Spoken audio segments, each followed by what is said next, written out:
For the fourth game in a row, the Markham Thunder and Calgary Inferno are getting set to square off in Canadian Women's Hockey League action, and we're so glad you're here to enjoy it with us. It's Adam Jenkins and Alec Reed on the call for CWHL Live.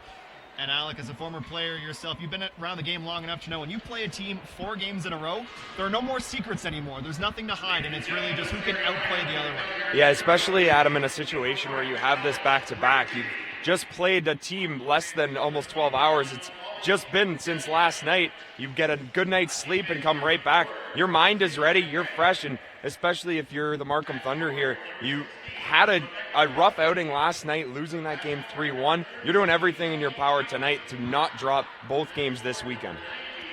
And you and I were here last night to take in what was a really exciting game. Markham jumped out to an early lead. It looked like they were in control for most of the first period, but then the offense dried up, and Calgary reminded everyone why they're the best team in the league.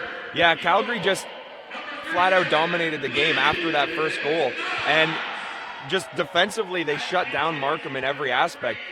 Final shots were 36-23, and that doesn't really tell the story. Markham had 11 shots in the first 2 periods, and in the third period just started throwing everything at the net because they couldn't get anything by Alex Rigsby. Rigsby stood tall the entire game. The defense was great, and Calgary just managed to get 3 goals in, capitalizing on Markham's mistakes. So if you're Markham, you need to have the same energy that they had at the start of the game, but keep that energy up because the Calgary Inferno are a fantastic team. They are a well-balanced team. They play all 60 minutes, and that's, in order to beat them, you have to match that energy. I think the turning point last night was Markham's late 5-on-3 for nearly 2 minutes. And Markham has the best power play in the CWHL. But as you mentioned, Rigsby was phenomenal. She turned away everything she faced.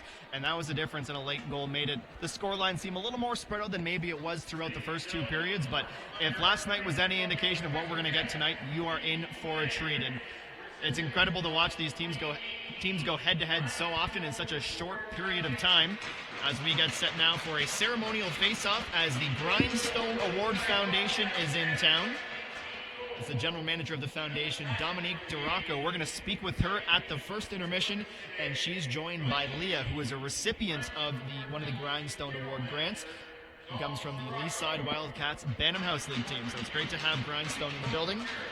And Grindstone's a pretty fantastic charity, one of the only ones in Canada, one of the only registered charities that enable female players under the age of 19. They reward them with financial assistance to help improve their skill development and just stay involved in the game of hockey. So a great cause, and as the CWHL is pioneering the movement to really raise the bar of professional women's sports and women's sports in general across Canada, it's always great to see partnerships like this one that really just elevate the league, and everyone benefits when everyone's all hands on deck. Especially going forward, Adam, when you talk about growing the game, when we talk about the movement that women's hockey has had, we need people that are going to step up and help those in need who want to play hockey.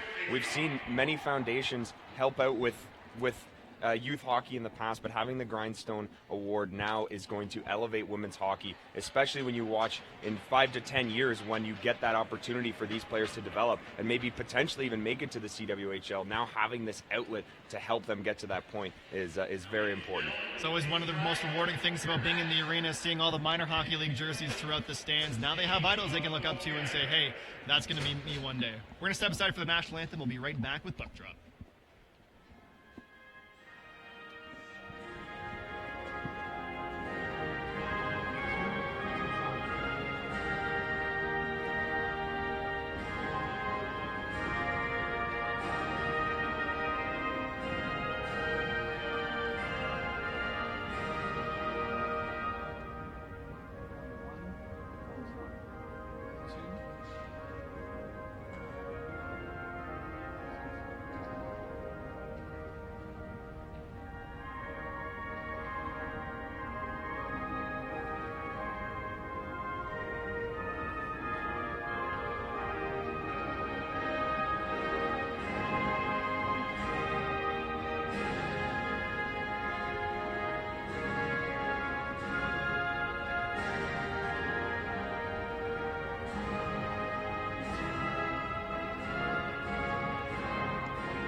So the national anthem has been played. We're going to get the flags and the carpet off the ice and get set to go here from the Thornhill Community Center. No changes to the starting lineup for the Calgary Inferno. Bridget Lequette and Hallie Krasaniak get the start at the point. Kelty Apperson, Rebecca Leslie, and Brianne Jenner starting up front. And Alex Rigsby, of course, between the pipes tonight. Once again, for the Calgary Inferno, she has been outstanding this year, to say the least. 7-1-0 with a 154 goals against average and a 934 save percentage. She really has been a rock in the Inferno goal, and one of the many reasons they currently sit atop the CWHL. And while Markham hasn't changed, and while Markham started a potent lineup last night, they're going to change things up tonight. Liz Knox gets the start, giving Erica Howe the afternoon off. Jocelyn Larocque, the captain of the Thunder, is joined by Ella Matucci at the point. Laura Stacey, Kristen Richards, and Jenna McParland will do battle up top. And Adam, 2 All-Stars in net, both Rigsby and Knox, both being named to the CWHL All-Star game. Truly a battle of 2 of the best goalies in the CWHL, so goals are going to be tough to come by. You're going to have to earn every single puck that goes into the net. Alex Rigsby making the jump over from the NWHL this year. She spent 3 seasons with the Minnesota Whitecaps and has taken her talents to the Great White North to tear things up for the Calgary Inferno. The puck is dropped and we are underway. Calgary wins it back. They are attacking from left to right in white. The Markham Thunder right to left in green. The officials today are Vanessa Lay, Renee St. Louis are your referees, and the lineswomen Elizabeth Kench and Erin Zach. In comes Laura Stacey. Her shot sails over the net. McParland picks it up and cycles it back down low for Stacey. Stacey trying to get it back to the point, but it's stolen by the Inferno, and out they come on a 3-on-2. Rebecca Leslie on the right-hand side. Toe drags, creates some space. In comes Krasaniak, but she whiffed on the shot. Battle for the puck along the boards. Matucci pinning her check up there. That's Jenner. She had a 2-goal performance last night for the Inferno. A difference maker every time she steps on the ice. The captain, Rebecca Johnston, wins the puck. Shielding on the backhand, cuts to the middle. Stops up, still keeping. Flips the backhand towards Bellamy, Casey Bellamy in the corner. Plays it out back in front into the slot. That was Brianna Decker. Backhand went high. This is exactly what we talked about for Markham. You want to have the good pace, but right now, Calgary is the one who's pushing the pace on them. Johnson behind the net, centering pass in front, loose for a moment and cleared by the Thunder. They can't seem to clear the zone early in this first period. Finally, Laura Fortino will skate it out for the women in green as she plays it ahead for Jones. Jones deflects it into the corner. She opened the scoring last night on the power play for Markham. Her third power play goal of the season, and as we mentioned at the top of the show, it looked like Markham was going to take command early. But as you can see right now, this frenetic up-tempo pace from the Inferno is very tough to handle. It can really drain the energy from you in the first period. They're just going to outskate you. And they have 4 lines that can do it. So there's no rest when you're playing against the Calgary Inferno. It has to be a full team effort. You can't just rely on 1 or 2 lines. Jones down the right side, flips it down, and she'll head off for a change, but Bach gets there first.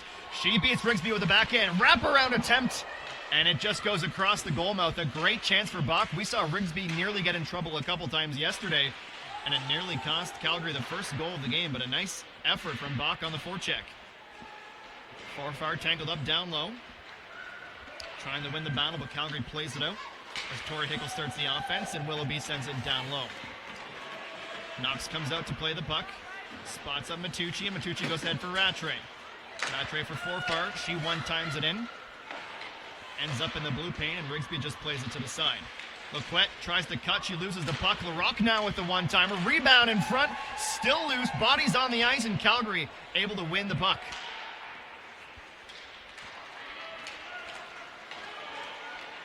Rebecca Leslie skates over the blue line, gets tangled up with Matucci, loses the puck, but gets it right back and plays it back to the point. Krasaniak's shot hits a body in front, and Markham clears the zone. And we've seen early in this game that both goalies like to play the puck. Alex Rigsby almost getting caught. I don't think that's going to hurt her confidence at all. She does love to play the puck. And Liz Knox is one of the best puck-playing goaltenders in the CWHL. Loves to come out and play the puck whenever she can. Here comes Fortino, leading the rush. With the backhand, looking for McParland. She gets it there, and McParland buries it. Once again, Markham jumps to the early 1-0 lead over the Calgary Inferno.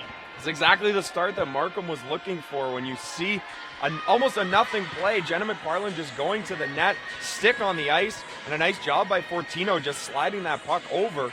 And Jenna McParland really just winning the battle in front, getting her stick on that one.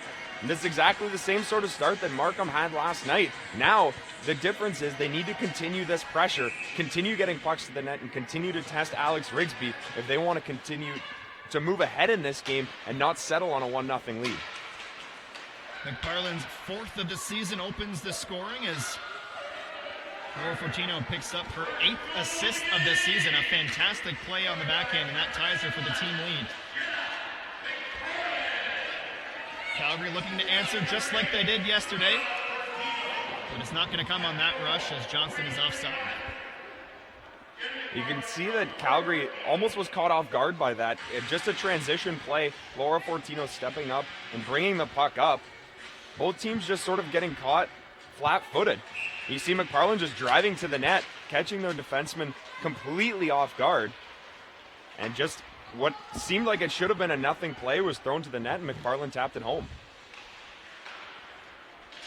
Both of these teams field very offensive D-core. They can jump into the offense just like we saw Fortino do there. We know Bridget Laquette loves to do that as well for Calgary. And all 5 skaters on the ice at any given point can create offense for both sides. It makes for a very fun and entertaining hockey game. Here comes Decker cutting through the slot. She gets this puck knocked off her stick.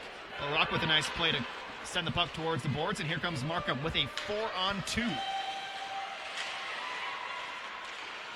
The initial rush is stopped by Calgary, and the captain's able to pick it up and skate it out of the zone. Calgary turns the puck over. Now it's Bach. Toe drag shot on goal. That beat Rigsby, but couldn't find the back of the net. A nice shot from Bach. She continues to impress in her rookie season. Forfar picks up the puck behind the goal line, cycles it for Rattray, centering pass, but no one there to answer. Calgary sends the puck down the ice. It has the length for icing, but it winds up on goal, and Knox has to cover up. Great chance there from Victoria Bach, leading all rookie scorers so far in the CWHL with 8 goals, tied at the top of the standings, 4 goals in the CWHL. Not someone that you want to see if you're Calgary with the puck on her stick in the slot, as she is very dangerous. Puck worked back to the point. High pass over the boards, but picked up by Venla Hovey. Her shot misses the goal wide. Hickel races over to retrieve the puck. Markham now in the corner. Bozek, the assistant captain. 4 Nations Cup champion with Team America at the recent tournament. Plays it ahead for Webster. Webster tries the toe drag, but that puck knocked off her stick, and here comes the Inferno, led by Leslie. Leslie skates to the slot, wrist shot high and wide. Webster picks up the loose puck, plays it off the boards to herself as Markham looks to break out of the defensive zone. Long pass over for Rattray, disrupted by Kelly Murray. D-to-D pass now. Markham works their way up the ice. That pass from Becca King is going to be too heavy for Grimmins to handle, and that'll be icing. Back-to-back shifts so far. We've seen Markham try to bring the puck in and get caught up at the Inferno line. Just trying to do too much, trying to make that extra move to get ahead. We saw what happened with the McParland goal. Fortino went down the wing and threw the puck to the net. Right now, Markham needs to keep their game simple at the line, as it's back-to-back shifts with bad turnovers that have resulted in offense for Calgary the other way. You can hear minor hockey coaches across the country right now repeating the mantra, keep it simple. We used to call it the 5-foot rule. No turnovers, 5 feet inside either blue line. What a move from Taylor Woods. Becca King now on the backhand. Her pass goes wide, but Woods turning her defender inside and out, and that nearly led to a scoring opportunity for Markham. Crashing the net in front as Laquette gets tangled up, protecting her blue paint as Kristen Barbera got a little too close for comfort for Laquette. It's almost as if Taylor Woods heard what we were saying about keep it simple and said, I'm not going to do that. What an unbelievable move. We talk about creativity. Taylor Woods going right through the Calgary defense. A great scoring opportunity set up by that dangle. Stick handling in a phone booth, and it was one of the best sticks we've seen so far this season. Score remains 1-0 in favor of the Thunder. 6.5 gone in the opening period of play.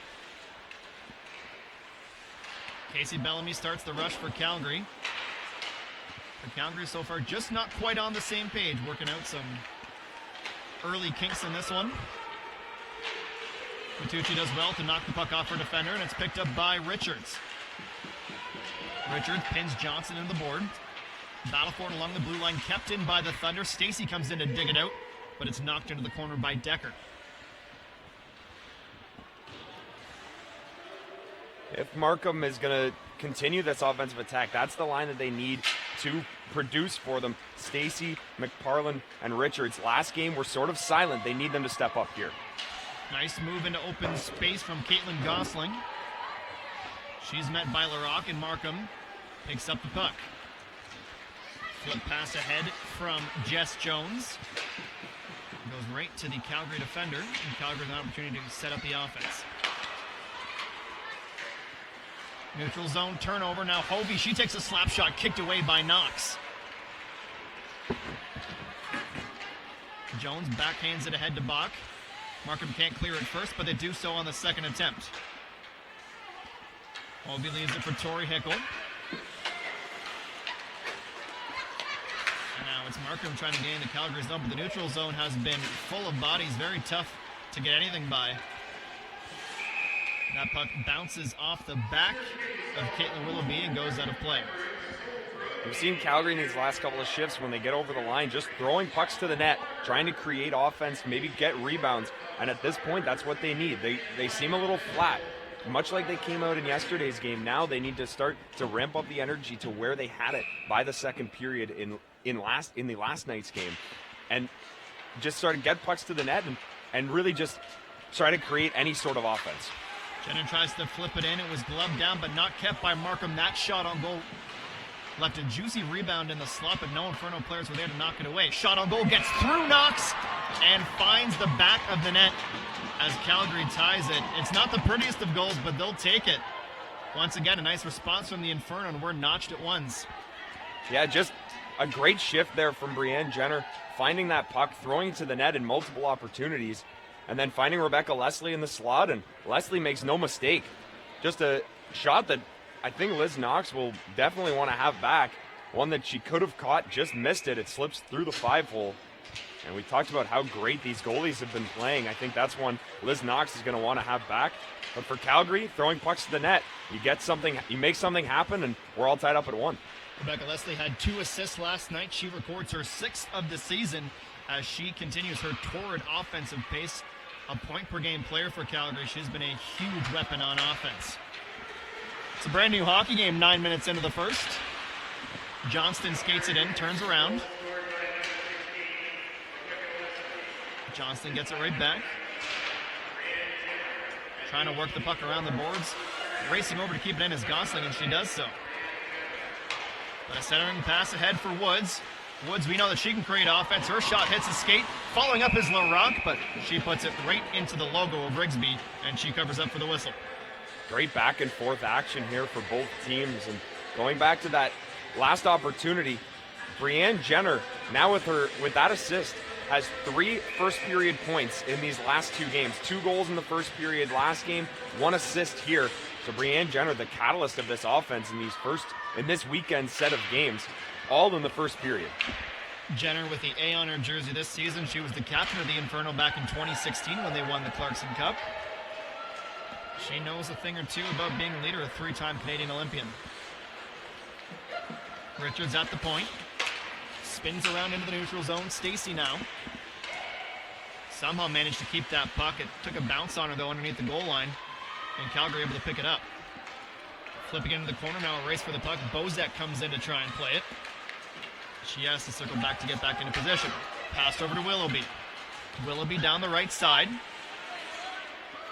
Does well to shield the puck. Her shot was paddled away by Knox.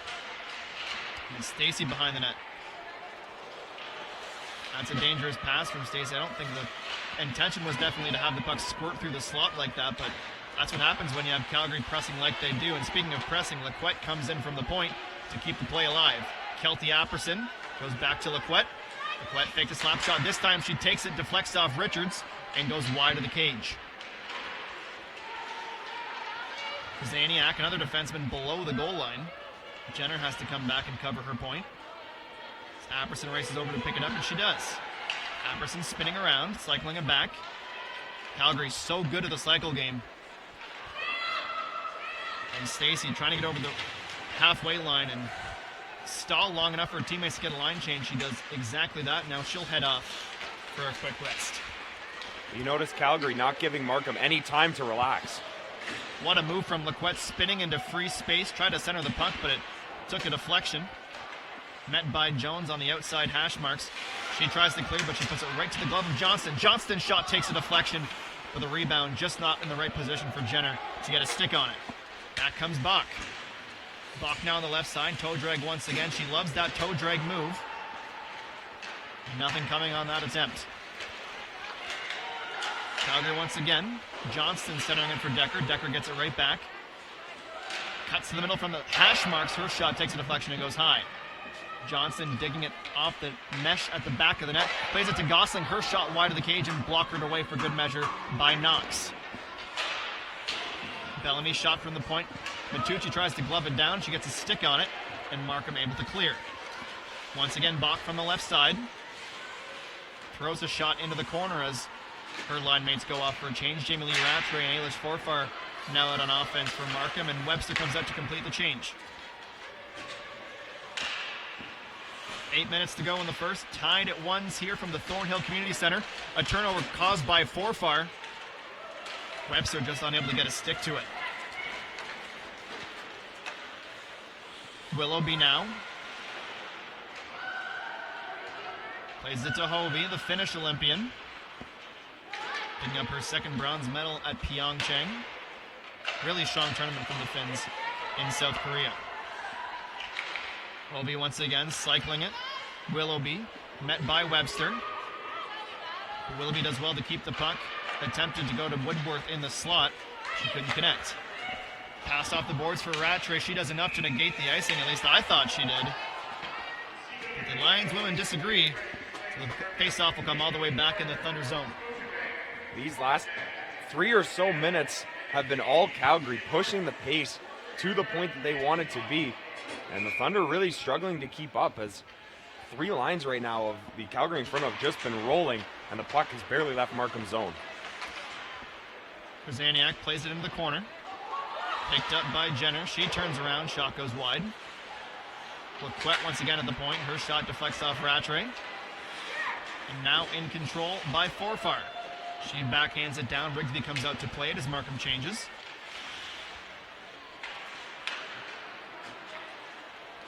Backhand flip pass to Lessa. She makes a nice move just before the blue line to break out of the zone. Eden Murray attempted to leave it for a teammate. He's back, picked up by the Thunder, and here comes Laura Stacey. Stacey stops up, tries to go to Barbera. But the timing just not quite right on that play.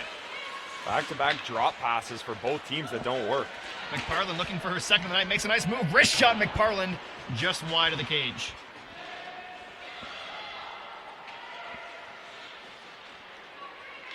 Creativity right now on display for both teams. Both teams trying to make moves at the line, fancy drop passes, but nothing seeming to work. The simple plays are what has been working for both teams, as we've seen both goals be based off of rushes and cycles. So both teams need to keep it simple. Back come the Inferno. Shot on goal once again, saved by Knox, but a high-arcing shot where she wasn't sure where it was going to land. Decker skates in. Snapshot takes a deflection, but Johnston gets there in the corner. Taken off her stick by Fortino. She created Markham's first goal. Let's see what she can do here. Plays it off to a teammate. That shot on goal from Taylor Woods is smothered up by Rigsby. Laura Fortino, all kinds of speed coming through the neutral zone, is incredibly dangerous with the puck. And that's why we talk about Markham's defense stepping up in the offense, because when you have players with the speed of Laura Fortino, they can create offense just simply based off of their skating. We saw it on the first goal, setting up McParland, and now again setting up Woods in the slot. So Laura Fortino creating a lot of offense right now for the Thunder. Woods again on the right-hand side. Taylor Woods, slap shot on goal, shoulder save Rigsby. Markham keeps the play alive. Jones spins around on the backhand. Pinned along the boards there was Victoria Bach. She's certainly a player that Calgary would have initially scouted before their first meeting. By the fourth game now, they know all of her tricks. And that's when the games get a lot tougher for forwards, when the defensemen know exactly how to read you, and then it just becomes a creativity battle and finding the open space. Leslie ahead, left side, floating puck. Her shot danced towards Knox, but she does a very good job to track it into her trapper. Adam, it's like you said, it's almost like a playoff series at this point. You've played a team in 4 straight games. At what point does it now become just, you know them so well that you have to try something new? There's no new creative moves that you haven't already shown by their 4th game. It's now just a battle of will and trying to come up with creative, innovative things in order to get goals. Nice play from Forfar to get the puck out of the defensive zone. Jenner gets it right back, and now Forfar again met. Webster tried to backhand it off the boards to herself, but that's negated by Calgary. Centering pass from Leslie intended for Jenner. Doesn't get to the intended target, and Rattray skates it in, releasing for Webster. Rattray gets it right back on the backhand. Jamie Lee Rattray. But a nice play from the Calgary defense. Very dangerous opportunity for Jamie Lee Rattray when you let her get alone deep in the slot like that. Great give and go there between Jamie Lee Rattray and Webster. Great pass from Brooke Webster, just finding it through. Jamie Lee Rattray, quick hands, wasn't able to tuck that one in. We talk about the creativity. Creativity through passing is just another way that you can create offense. Markham trying to clear the zone, but failed to do so. Johnson picks up the puck, and finally Matucci able to hammer it out. Stacy in pursuit of Casey Bellamy. Bellamy had a very solid game last night. She really impressed me with her speed, smarts, and skill. Very strong player, this Inferno team. Shot takes a deflection and goes out of play. When you talk about speed, this is the line that, to me, epitomizes the speed of the Calgary Inferno. Zoe Hickel, Decker, and Rebecca Johnston is the line that really pushes the pace for this team. As you see, that great chance from Jamie Lee Rattray. But if you're the Calgary Inferno, this line needs to continue to push the pace. And because at this point, every time these three are on the ice, Markham can't seem to keep up. Led by Rebecca Johnston, her pace is absolutely frantic, and she is always under control. And it's impossible to cover someone who is going so fast, but yet knows exactly what they're doing at all times. And if you're the Calgary Inferno, I would be looking to Rebecca Johnston right now because she is so good, so skilled, and so fast. You almost wanted to compare to a bull in a china shop just because it seems like she's coming in with all this speed and power and you don't know where she's going to go, but she knows where she's going to go, and her ability to create with such limited space around her is one of her best attributes. And after an initial face-off violation, the officials sort things out and we get back to play. Shot from the point, tipped in front. That was Zoe Hickel getting a stick on it, nearly deflecting into the back of the net. Johnston over to Bellamy, who's playing down low at the hash marks. The bouncing puck is gloved. Decker protesting the call, saying she was playing it to herself and her teammate just happened to pick it up. But in almost every instance, you're not going to change the official's mind, right or wrong. No, once the whistle's blown, the official in their mind has made the right call, so you're not going to change it. They can't replay from where you were. So Decker just trying to get maybe a little bit of leeway for next time, pointing out that it was in fact the wrong call. Although, in my experience, that usually doesn't work out with the officials. Can also backfire, too, if you're not careful. Bozek steps into a slap shot. That sat alone in the slot and played along the boards. Jones gloves it down, floats one on goal, and Rigsby covers up. Decker, such a firecracker for this Calgary Inferno team. Obviously playing with all kinds of momentum after finally climbing the mountain and grabbing that Olympic gold medal in Pyeongchang. She was an Isabel Cup champion with Boston in the NWHL in 2016. Played there for 2 years, and one of the many nomads coming over from the NWHL as the top talent in all of women's hockey continues to make their way up to the CWHL. That puck goes the length of the ice. Matucci wins the race, and icing once again is the call. And Brianna Decker has been one of those players who's dominated just about everywhere she's went, being almost a 2-point-per-game player in the NWHL and here in the CWHL with 44 points in 25 career games. Is just a fantastic offensive player, creates offense every time she's on the ice, and is extremely dangerous with the puck on her stick. Only stands 5'4", but plays like she's 6'4", yet with the speed of someone with such a short stature. Skated out of the zone by Krasaniak. Time running out in this first period, 2 minutes to play as Krasaniak shields the puck and takes it all the way around from end line to end line. Leslie tried to center the puck, but she fans on it, gets it back, second attempt, lands in the feet of Murray, She couldn't get a stick to the puck. Played back to the point. Slap shot from Krasaniak, takes a deflection from Leslie and goes behind the net. Lequette gets a stick on it, floats towards the slot, but gloved down by the Thunder, and off they come, led by Bach. Victoria Bach on the backhand, and she roofs it! What a goal from Victoria Bach, backhand, top shelf. Thunder back on top. What a play from Victoria Bach, just coming in on the rush. And this is elite level backhand top corner. proving why she is one of the most dangerous goal scorers and a force to be reckoned with in years to come. Her 9th goal of the season, putting her atop the standings in the CWHL. Victoria Bach, just incredible skill. That is a backhand that is one of the hardest shots to do, to go backhand far side. She puts it top corner under the bar. Rigsby had no chance on that one. A BU beauty from the former Terrier. What a goal from Bach. She continues to impress. And I think the conversation for CWHL Rookie of the Year came... There's only two people in the conversation. It's the goal scorer and the goalie that got scored on. Unbelievable. What a shot from Bach.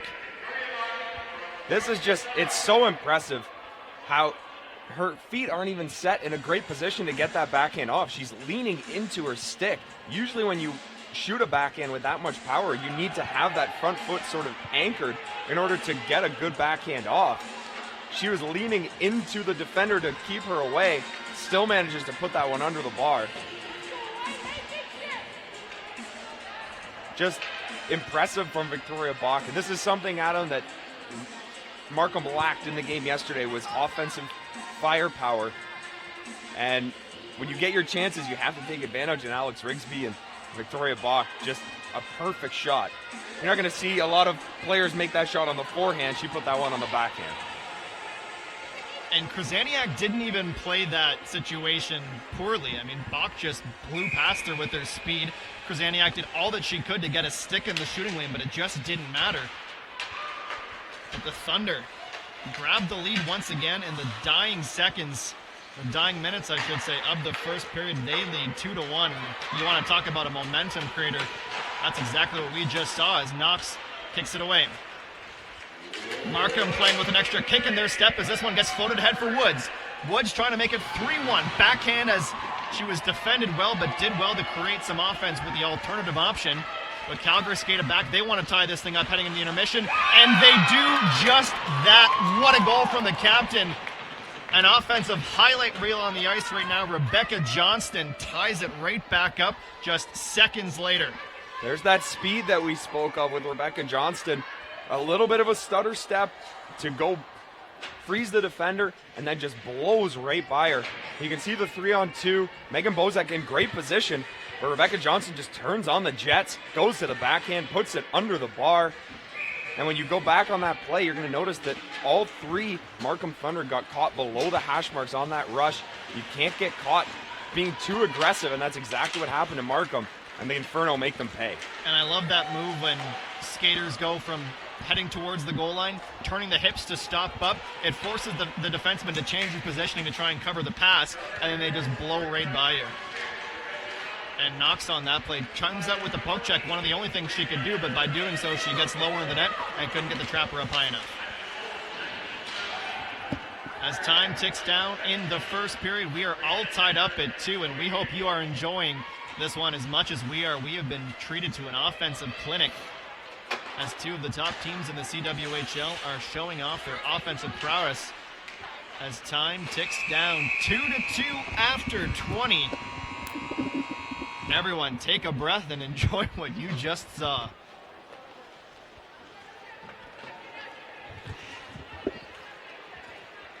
So the referee's skating over to the Markham bench right now. Thunder head coach Jim Jackson not happy with a changed icing call after the Bach goal. We had the face-off at center ice, and that's what Jackson was talking about. He was wondering why the face-off was coming back to center ice. So both the referees right now coming over, and Jackson's trying to plead his case, and he certainly has a pedigree to him. The 87 Calder Cup champion with the Rochester Americans. They won in Game 7, 4-2 over the Sherbrooke Canadians. He has some NHL experience to his credit as well, spending time with Calgary and Buffalo. 112 career games played in the NHL, 17 goals, 30 assists, and 3 game-winning goals. So Alec has gone downstairs. He gets set to speak with one of the stars of the first period of play, Victoria Bach. It looks like we're all set, so we'll throw it down to Alec. Now alongside me is Victoria Bach, goal scorer for the Markham Thunder. Victoria, what an incredible goal. What was going through your mind when you were coming down on that rush? Nice play by Joss in the center there to get the puck up to me. Made a huge block, and I ended up seeing that lane to the net, so I kind of just took it wide and let a backhand go, so happened to go far side. Sort of a deflating goal at the end. How does the team regroup after going up 2-1 and then quickly giving back that lead back up?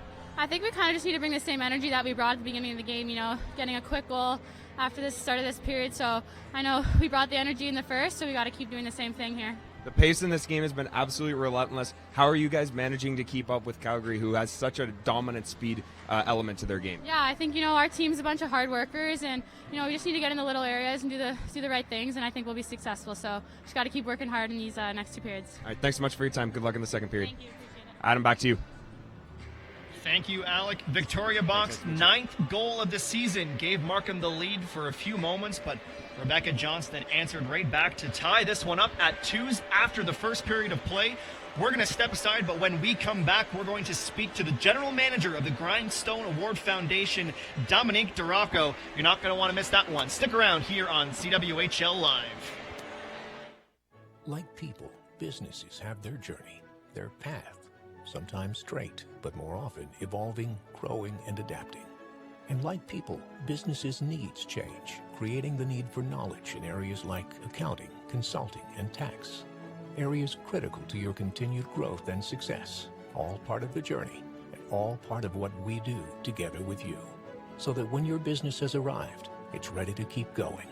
MNP, wherever business takes you.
Than you think. Scotiabank.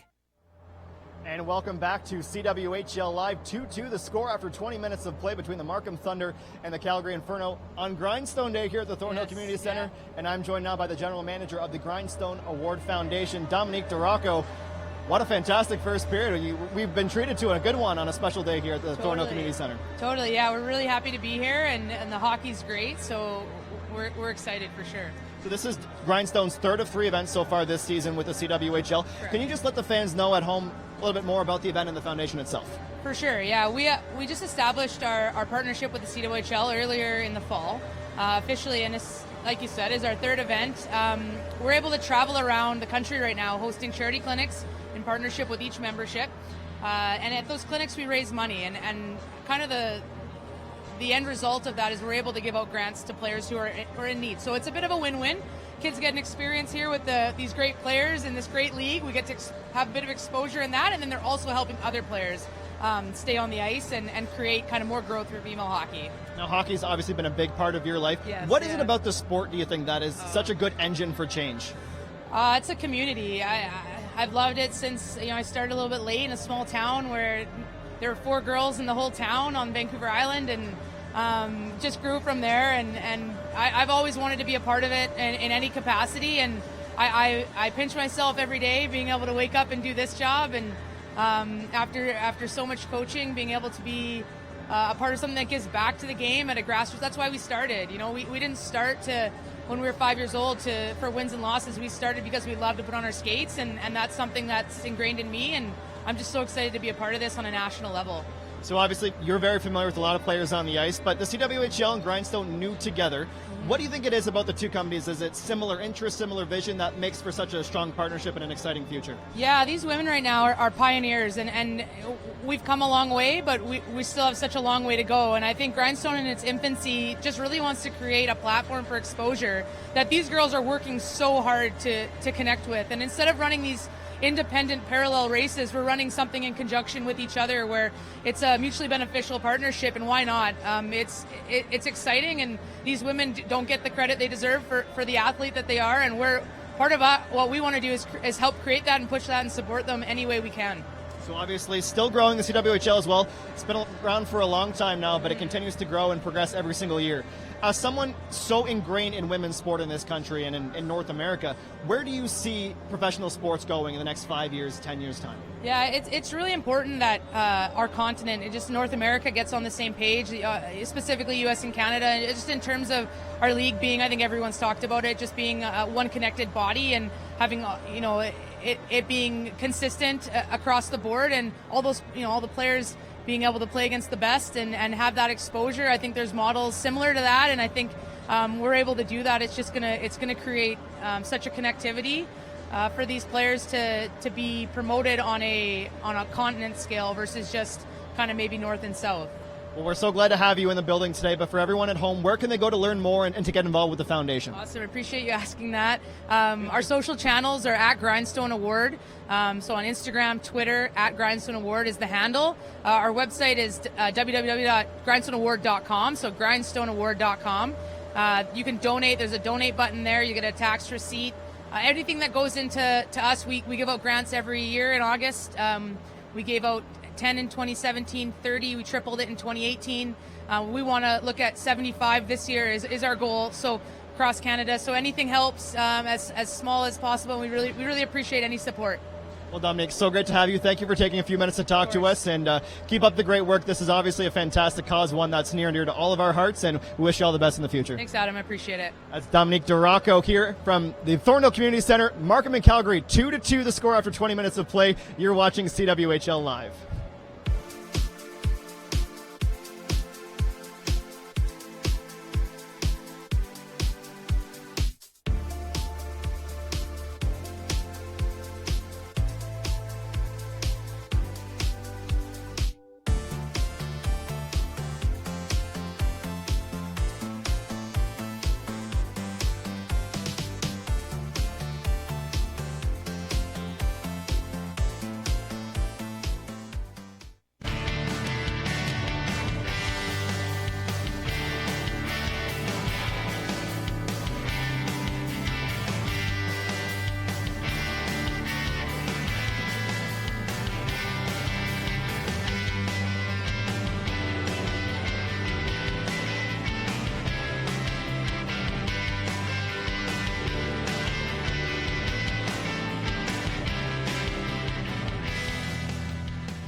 and a look at the highlights from a thrilling overtime victory for the Markham Thunder when they had traveled over to Shenzhen for 3 games against the Vancouver Rays, and that's a fun series, and certainly one of the unique aspects about this league where you get to hop on a plane, fly to China, play in 3 hockey games, and be something of celebrities there, because hockey, especially women's hockey, such a growing market is China, especially with the Olympics coming up, and it's such a cool opportunity for these players to get out there, see the world, and play the sport they love.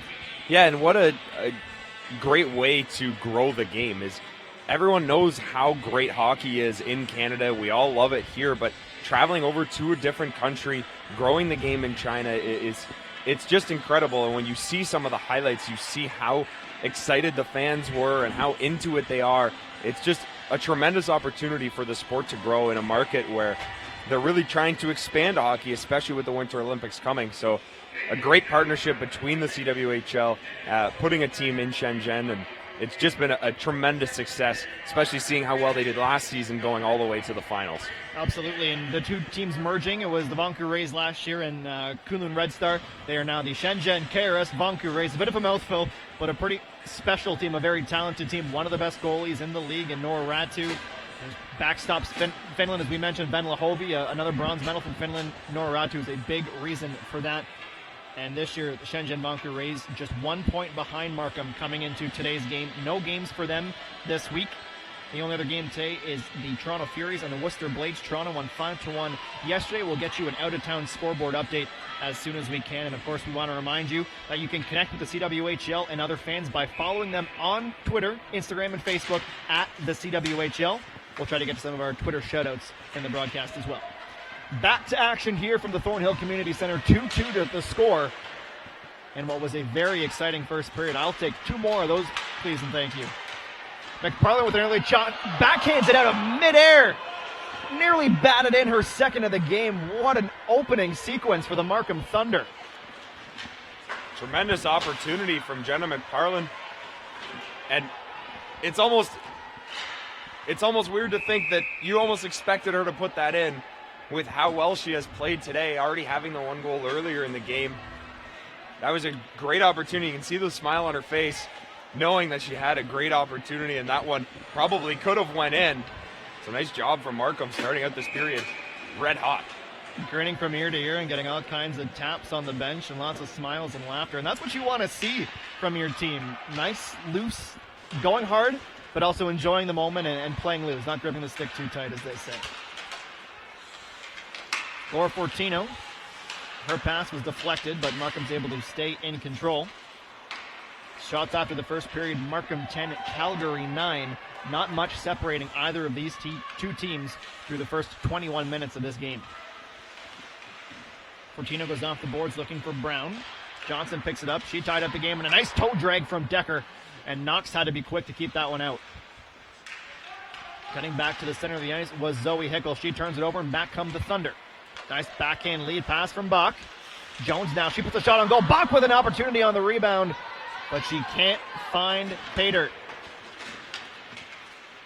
Decker skating the puck up the ice. Decker cuts to the slot, gets the puck knocked off her stick. Now Jones working hard on Hickel as she gets it back to Murray. Murray's shot smothered up by Liz Knox. Like that football reference? I did that just for you. That was great. I appreciated that. Really just a great start here for Markham in the second period. The 2 goal scorers, McParland and Bach, both with great opportunities with open nets in front. Calgary really on their heels here to start this period. As that one's chipped back on net. Great opportunity for Calgary here. If they want to turn it around, you get these offensive zone faceoffs. This is where they have to capitalize if you want to turn this period around before it gets out of hand. Face-off won by the Thunder. A dangerous route from LaRocca. She skated across the front of the net, but she's able to get it back, no problem to Matucci, but she fans on it. Opportunity for the Inferno. Spinning around is Willoughby. Worked back to the point for Markham, and the captain skates it up ice. Offside is the call, just inside the Calgary zone. You can see Jamie Lee Rattray giving the official a bit of a head shake there, getting caught up in the skates with the linesman, almost pushing her offside. They had a little bit of a chuckle about it after, but That's one that you're definitely not too excited about when you get tangled up with an official, and it does cost you an offside in that instance. Jamie Lee Rattray, last year's Jana Hefford Trophy winner for the CWHL Most Outstanding Player.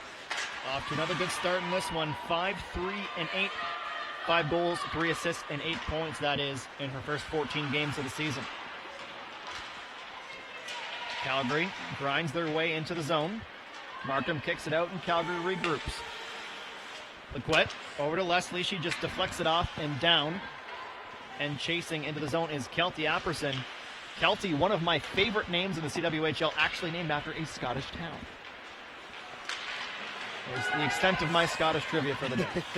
And one fell swoop. D to D over to Lequette. She starts Calgary out. And it's Jenner in control. She spins around, didn't like what she saw, so she regroups. Lequette, a nice heads-up pass for Apperson. And Apperson puts it in the perfect space for Leslie, who skates onto it. Leslie cutting that backhand loose in front, but knocked away by Stacy. Lequette mugged by McParland. Stacy gets to the loose puck. She's giving chase. Stacy's such a tough player for any defenders to handle. She's so tall and so fast. Very good at creating for herself and her teammates. Speaking of, Johnston, pass in front, takes a deflection, I believe, off the skate of a Thunder player, and beats Knox, who's on the ground still, slow to her feet. Markham protesting for goaltender interference, but as it stands right now, unless anything changes, the Calgary Inferno have taken the lead. There's a hard collision in front. Liz Knox trying to shake it off in the corner. And this goal should be Rebecca Johnston's, as that did go off of a stick in front. As the trainer is coming out to check on Liz Knox after that hard collision. But Rebecca Johnston, if they give her the goal and say it didn't hit a stick in front, that would be her 10th of the year. Just throwing the puck to the net, finding a stick, finding a bounce, and sometimes that's all it takes. You can see this was intended to be a pass on the back door, looking for Brianna Decker. I think that's pretty clearly off Richard's stick. That should be Johnston's goal. Decker did lead the hero line by the bench, the flyby, and I think once the league's able to take a look at the tape, if it isn't credited, which we'll find out in a minute, if it was so, to Johnston, it should be. And as you mentioned, 10 now for the Inferno captain as Stephanie Loisan comes out to check on Knox. And she'll get the help from her colleagues as she makes her way back to the bench. Good to see Knox on her feet. Looks like she'll stay in the game as Erica Howe was getting ready to come in if called upon down on the Thunder bench. It's one of those hard collisions that's almost unavoidable. When you talk about going fast to the net, trying to create offense, and Knox coming out to try to hold her ground, it's a meet at the top of the crease sort of instance, and unfortunately Liz Knox got the worst of that. Not only being in some discomfort, but also at giving up a goal. So the goal is officially credited for now to Decker. We'll see if that change comes later in the game, but regardless, Calgary in front now, 3-2. And the big task now for Markham obviously is to not let the air out of your tires and answer back with a goal, much like Calgary did late in the first period. And for Calgary, it's simple: get another one and bury them while you can. We saw it last night, Adam. Calgary couldn't put the hammer down. They allowed Markham to hang in the game for the entire second period and right into the third. And if Markham had capitalized on that 5-on-3 late, we could have been talking about a very different game. And while you can make the argument Calgary let them hang around, they certainly did, you also have to credit Markham as well for not giving up. And you always wonder, coaches will always refute this about jet lag playing a factor. Calgary flying in on Friday night, playing yesterday, and playing again, as we mentioned, on short rest. Coaches will always say, no, we're not worried about that. But as someone from the outside looking in, you'd have to think at some point the jet lag starts to set in. So the Inferno will take the first minor penalty of the game. Heading the box is Rebecca Leslie. So Markham, with the best power play in the CWHL, gets set to go to work, converting at an unbelievable 55.6% on their power play opportunities so far. Calgary gets the initial clear, and Bozak has to skate back to retrieve it. Fortunate part of having such a good power play sometimes is expectations are very high. You expect to score when you're on the power play. You're going up against one of the best penalty kills in the league with Alex Rigsby in net, one of the best goaltenders. Definitely not an easy task to score on. Hooking is the call on Leslie, just her second minor penalty of the season. That shot from the point, juicy rebound, second attempt off the post from Rattray. Bozek at the top of the power play, quarterbacking this one as Rattray skates in and goes down low. Webster gives it right back to Rattray, now at the top for Bozek. Quick shot on goal, wide of the cage. Calgary trying to clear, and they aren't able to do so. Rattray fakes the slap shot, goes to Jones, her shot high. Rigsby down in the butterfly, had to adjust quickly to get to that puck. McFarland stops that shot from the point, looking for the deflection, but she got a little bit too much of it. And Johnston able to clear for Calgary, and she's going to hang on to it. Johnston leaving it for her teammate. That shot high and wide. Zoe Hickel with the effort there for the Inferno as their PK unit completes a change. Great opportunities for Markham. Leading through the captain of this power play, Megan Bozek. A couple of great opportunities off of some deflections and rebounds. Just can't find the net. Laura Stacey with speed. Circling the wagon, turns around, fires, hits the post. Calgary once again able to clear. 20 seconds to go on the power play for the Inferno. This is why this Markham Thunder power play is so dangerous. When you take off that first power play unit led by McParlin and Bozek, Laura Stacey, Victoria Bach come onto the ice, and you have just as dangerous of a power play unit. That'll do it for the power play as Willoughby sends it down the length of the ice as Leslie steps back on. And as good as Markham's power play has been, Calgary's PK has been exceptional as well. 83%, second best clip in the CWHL as that puck goes down for icing. It's a big penalty kill for the Inferno. Markham trying to snatch that momentum back, and just like we've seen in the past, sometimes that big penalty kill can be a huge momentum boost. Be interesting to see how Calgary responds after killing that one off. Face off won by the Thunder, and here comes Fortino. 3-on-2 for the Thunder. Bach, Fortino, and King. Bach trying to find Fortino, but just in front of the stick. Leslie backhands that one away, but chases it down and flicks it ahead. Lequette pinching. Lequette centering for Jenner. She misses the one-timer. Jenner still in control. Has a teammate at the top of the circle in Krasaniak, and she finds her. Back to Lequette, but broken up by Gribbins. Nice play from the Guelph Griffin products. Woods and Gribbins on a 2-on-1. Woods keeps, but Leslie gets a stick on it, and she'll be heading to the box. Delayed penalty coming to the Inferno. Calgary touches up, and Markham is heading right back to the power play, hooking the call. Deja vu all over again, isn't that the expression? As we see another hooking call. And Leslie going right back to the box. Exactly. It's the exact same call. Let's all just reset. But that play really has started at the line with that turnover. If we don't have that turnover at the blue line, you don't get that 2-on-1, and Leslie doesn't have to take that penalty to try to prevent a goal. It's a good defensive play, creates offense, and creates a penalty. McFarland goes down low for Webster. As there's a collision beneath the goal line, but Markham gets the puck back to the point. Shot takes a deflection, loose in the slot. Swatting at it was Rattray, but she couldn't get lumbered to the puck. Calgary tries to clear. Bozek attempting to keep it in, but it squeaks past her. And Markham has to quickly reset, but they do a great job getting out of the zone, allowing Rattray to skate it back in. Jones and Rattray along the right boards. Squirts out to Bozek. Slap shot from the point. And a cannon from Megan Bozek, but Rigsby tracked that one all the way. One of the most dangerous slap shots in the entire league. Megan Bozek winds and fires every chance she can. And with nobody in front of the net, Alex Rigsby was able to handle that one fairly easily. But that's one, if you are the Markham Thunder, that's who you want to have with the puck on her stick on the power play is Megan Bozek. Megan Bozek drafted second overall by the Toronto Furies back in 2014. She spent 2015 through 2017 with the Buffalo Buttes of the NWHL, winning the 2017 Isabel Cup. And Markham very happy to have her on the blue line. Pretty good 1-2 combo for defenders when you have Laura Fortino and Megan Bozek.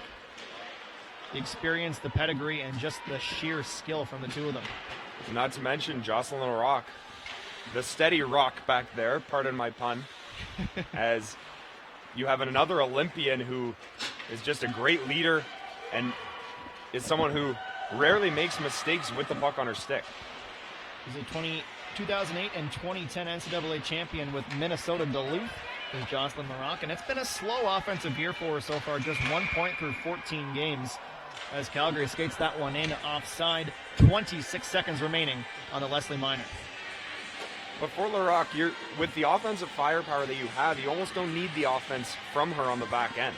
You have Fortino, you have Bozek, you have these great offensive defensemen, Not to mention you have Bach, Stacy, McParland up front. You need someone to be that steady defensive defenseman, get the puck out of your own zone and make sure it gets into the opposing zone, and just be a plus player. We talk about plus minus with defensemen often. Just be a plus player and not worry about, keep the puck out of your own end and let your teammates make plays. Jones cuts to the center, throws a shot on goal. Rigsby bobbled it, but comes out to the top of the blue paint and covers up. And speaking of defensemen, you have to throw Kristen Barbera into the mix as well. Markham very solid top to bottom, as you would expect the reigning champions to be. But it really takes a bit of a closer look at the roster to go, wow, like there's no glaring weakness on this team. You get a 1-2 goaltending combo, creativity on offense, solid defenders who can also step in. It's a very strong team that Chelsea Purcell and co. put together here in Markham. Decker goes off the glass, and Leslie steps out of the box, nearly in on a breakaway. But the puck just goes over her stick, but what a chance that would have been. Bozek plays it ahead for Webster, but it's turned over. Caitlin Gosselin coming in to steal that puck. King falls to the ice. Webster comes in to help her out, and King has to be careful not to cover the puck with her glove, as it was falling right underneath her. She kind of turtled over it, and the whistle comes, and the faceoff will appear just outside the Thunder zone. Yeah, sometimes you lose the puck underneath you, and you're afraid to stand up because you don't want to see the sticks coming in, jabbing at you. Sometimes that can hurt, gets you in the unprotected areas just above the pants. And that was one where I think she just decided it was a business decision. I don't want to get poked at here. I'm just going to lay on this one. We'll take the whistle. Can't falter for it either. Woods tries to flick it out of the zone and disrupted enough of that sequence for Bellamy to let it go over the blue line, but Calgary returns to the offensive zone right away. Loose in front, backhand from Zoe Hickle, but that's not going to trouble a goaltender like Liz Knox. Liz Knox standing tall, trying to recover after that collision in front and giving up that goal. Hasn't been tested much since then with these two power plays that Markham has had. But if you're Liz Knox, you almost want a few shots here to get you back into the game. She's been playing the puck behind the net a lot on these power plays, but hasn't really been tested so far since that last goal. Markham wins another face-off. They've done very well at the dot this weekend. Pass ahead for Richard. She leaves it for Stacy. Laura Stacy, right side, throws a shot on goal, deflection into the slot. The trailer not taking the right angle. It's tough to predict those angles from the shots from the corner anyways, but that's why you're throwing it to the net, though. You never know what happens.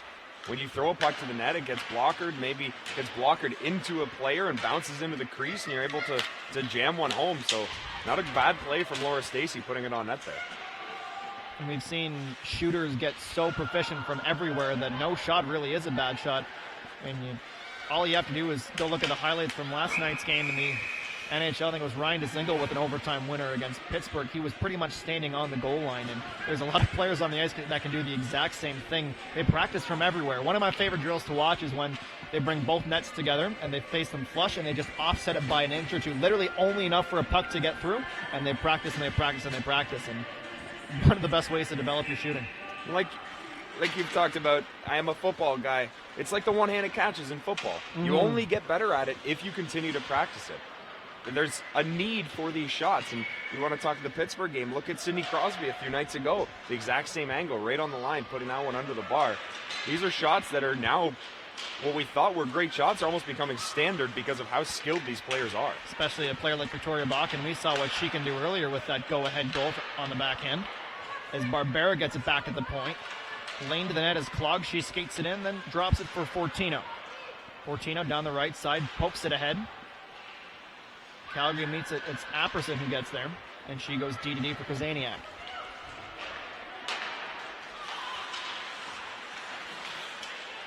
Paquette spinning through the neutral zone, leads it for the Calgary Inferno. She gives it off for Jenner, chases the net. Waffle border there from Knox, bouncing puck. Leslie couldn't get a clean shot at it. Barbera ahead for Jones. Jones trying to disrupt Leslie, and she does so. Nice play from Bach. She drops her stick, has to be quick to pick it up. Fortino lunging forward, creating some open space for Calgary, and Apperson had a shot towards goal. Centering pass again for Apperson. Bach's able to poke it through a loose hole and skate in on a 1-on-2. She gets tangled up with the defenders and falls to the ice as her line mates complete a change, and she'll join them. So fresh legs on the ice for Markham as Bozak gloves that one down and leaves it ahead for Webster. Webster, shot deflection, chasing the net was Rattray. Good follow-up from Rattray. Johnston, she has Calgary's second goal of the game, and what we believe to be the third one as well, as the Inferno have a 3-2 lead with just over 7 minutes to play in the second period. Decker received that pass in the slot with all kinds of space, but she didn't receive it cleanly. And back come the Thunder. Rattray plays it in deep. Rigsby once again comes out to try and create some offense, but the problem was she exposed her net again. Stacy, shot deflected off the shin pads of a defender. Bozak steps into one. This time it's Decker getting a stick on it, played into the corner.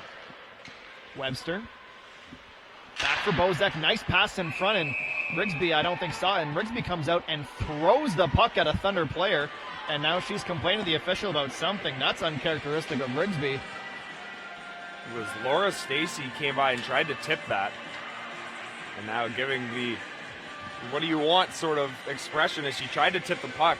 Rigsby reached out with her glove to catch it, and Stacy's stick came through and hit Rigsby on the glove, and she wasn't happy about that, felt it was a slash. Nice play from the Inferno. As Caitlin Willoughby getting a stick on that to negate the shot. So Tori Hickle plays it down into the corner. Murray spins around, but it's a turnover. Stacy's shot. Speaking of trying to pick a spot with very little room to work with, that's exactly what Laura Stacy just did and nearly found the back of the net. Willoughby leads the rush, leaves it for Hovey. Knox tries to poke the puck, has to be quick to get back to the far side post.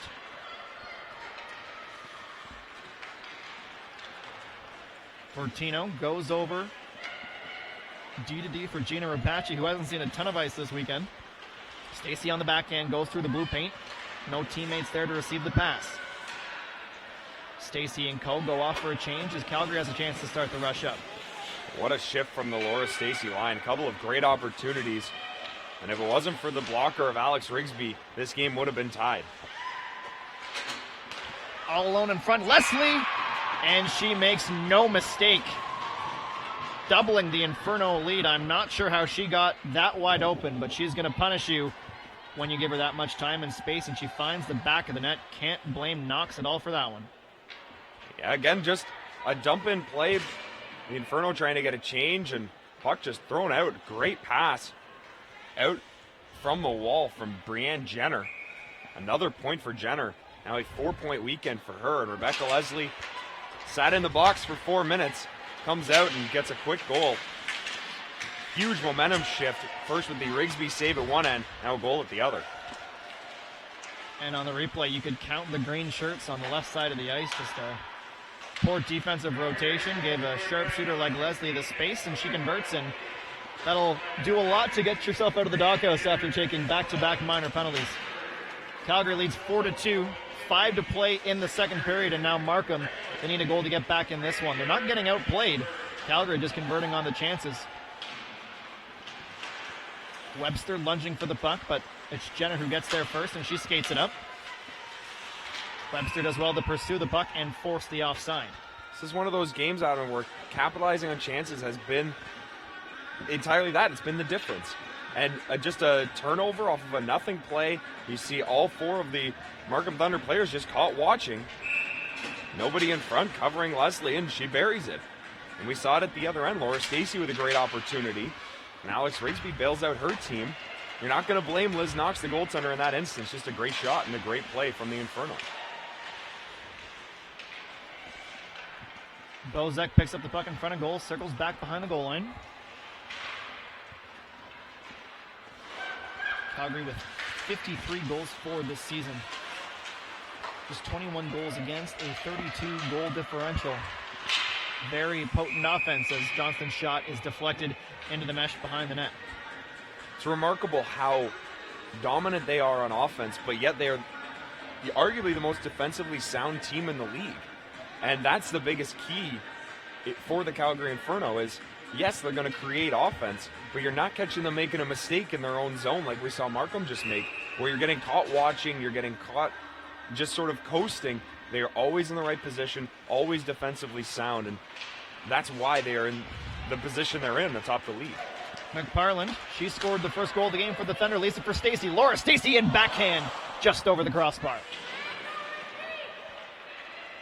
Another tremendous opportunity for Laura Stacey, trying to will the Markham Thunder back into this one. She has been flying on these last two shifts. Stacey's acceleration might be the best part of her game. She goes from 0 to 50 in no time at all, and Matucci gets taken down, no arms in the air. Pickle from the point.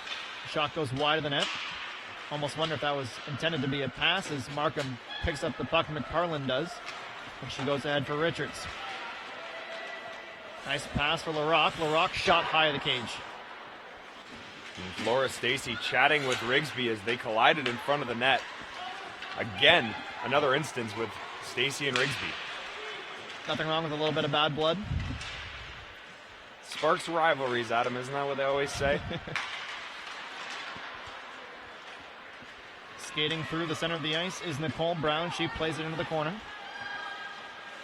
Jim Jackson making a flurry of line changes, trying to get the personnel on the ice that he wants with 3 minutes to play in the second period. A goal here to cut the deficit to 1 would do wonders for Markham. More importantly, don't concede a fifth. Calgary with an opportunity.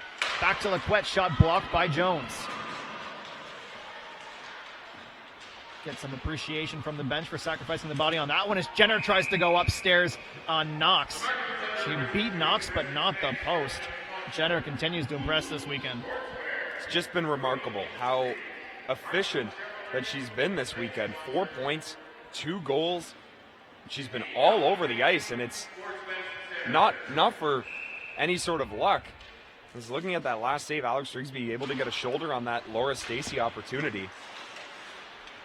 As Rigsby has just shut down every chance in this second period. Leslie cycles it off the boards. Jones meets it, but can't corral it. She just pokes it ahead for Leslie. Kazaniak up for Apperson. Kelty Apperson, nice pass into the slot. Shot on goal, and what a shot! Brianne Jenner, are you kidding me from that angle? How many more times can we say how exceptional she's been this weekend? My, oh my, what a shot from the bottom of the circle. Pops the water bottle, and teammates throw their hands up in the air and laugh in astonishment. Wow. We've talked about the short angle shots at length so far in the second period, but that is exactly what we're talking about. When you get a chance, Knox goes down to cover the low angle. Brianne Jenner says, all I got to do is put it in the top corner, and she absolutely shelves it, popped the water bottle. Incredible weekend, an incredible shot from one of the Inferno's best. Brianne Jenner playing absolutely incredible tonight and this weekend. Jocelyn LaRock playing with a little bit of frustration in the corner. The Thunder all of a sudden down by 3. And a neck guard on the ice in the corner as Markham clears the zone. Forfart skates down the right side. She has Rattray. She puts it on her tape, but a little bit too much speed for Rattray to try and slow down at the last second, and it goes down for Rigsby to cover up. Going back to that Jenner goal, it's just been an unbelievable change of events in this second period. We went from, wow. I just catch myself when you see it, it just goes short side so quickly. We talked about how those 2 power play opportunities Markham had, now all of a sudden it's 5-2, and Calgary has just taken over here, due in large part to their leaders. It's been Brianne Jenner, and and it's been Brianna Decker have been sort of their two big players. Rebecca Leslie with that goal, Rebecca Johnston, another one. It's been their big players, it's been their leaders who have taken over and just altered the course of this game. And it's just off of skill plays like that, making the most of your opportunities. And that's something that Markham hasn't done in this second period, is take advantage of their opportunities. Some last second line changes from the Thunder. Brianne Jenner likely playing in front of some friends and family here in Markham, the Oakville, Ontario native, not too far away from the city of Markham. That puck gets worked back to Matucci with under 2 minutes to play. Matucci keeps shot, goes just wide of the cage, and Rigsby playing a little bit of stick work in front. She hooked around the leg of Richards. And Markham trying to create something with Stacy. Matucci steps into a shot blocked by Johnston. She hobbles in pain as that was a hard shot from Matucci. She shakes it off as Calgary comes in on a 3-on-2. Hovey now in the slot. Laroque pokes it away from danger. Woodworth spins around. Bonnie's on the ice as Richards falls. And the puck lands for Rigsby, who one touches it over for her teammate to create the rush. She is so good at that. Lead pass for Willoughby, but she outskates the puck to negate the icing as we are under a minute to play here in the second. Calgary up 5-2 and looking like they are in cruise control right now. Jones, backhander for Bach. That's a difference maker on the ice right now. A good line to have late in the period, but Bach just a little bit too slow exiting the zone in an offside position, and Markham gets play blown down. Markham really on their heels right now, just trying to do everything they can just to get the puck out of their own zone. They're not trying to create offense. At this point, they're just sort of trying to slow down the Inferno, who have captured this momentum and are just rolling three lines. You can see the line changes coming fast and furious for Markham, trying to do anything they can to get back into this game. Jenner, the most recent goal scorer, gets the puck knocked off her stick for Tino. Goes D-to-D for Bozek. Markham desperately trying to clear. Calgary doing everything in their power to keep it in the Thunder zone. And when you talk about a team that's as defensively minded as Calgary, they can sit back a little bit and focus on the defense. But don't tell that to the forwards, who are still trying to create every bit of offense as they can. Leslie and Jenner have their wires crossed as Leslie skates it back. Behind the ringette line, back to Krasaniak. Shot from the point blocked by Brown in front, and that'll do it for the second period of play, as Laura Stacy is being told to stay by her bench and gives Bridget quite a bit of a handshake. Teammates on Team Canada sharing a nice smile. She was after the puck, I think, as she flips it to the linesman, and both sets of teams, make their way to the dressing rooms to talk things over, and a lot to talk about for the Markham Thunder. No big deal, just how do we score 3 goals on Alex Rigsby in the third period?